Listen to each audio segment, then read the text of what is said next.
Chapter 7, Part 5. The moonlight shone clearly on the roofs of the buildings and the checkered paving of the yard.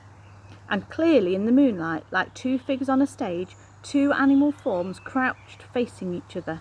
Both had golden black spotted fur and long tails. But as one of the crouching beasts turned its head to glare at the hunters by the gate, its eyes flashed green and alive in the moonlight. And under the mask of the other beast, Barney recognised the white face of his sister.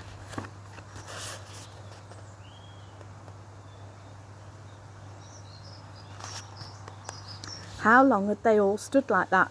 Barney didn't know. Barney, grasping at his stone axe, but feeling as if he was turned to stone himself.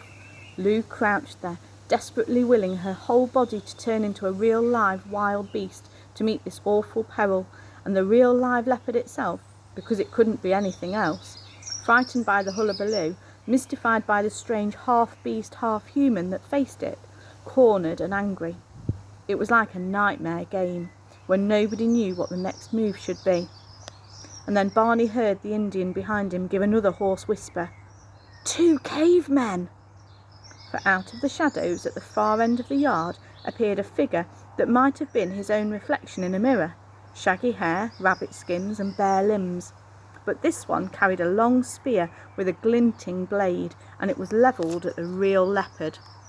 And suddenly Barney's limbs unfroze, and he whispered, "Stig!"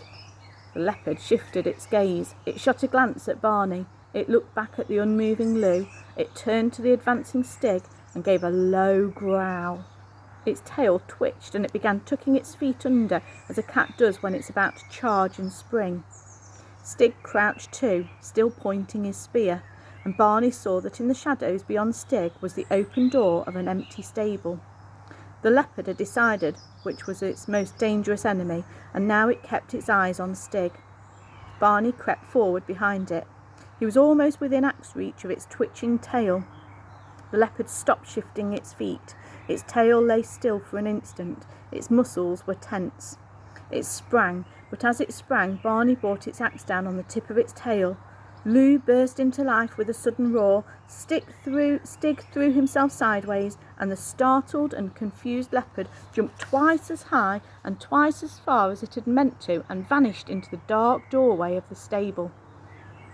Barney hurled himself forward, slammed the lower half of the door shut, and then the upper half, and gasped, "Quick, quick, quick, somebody bolt it!"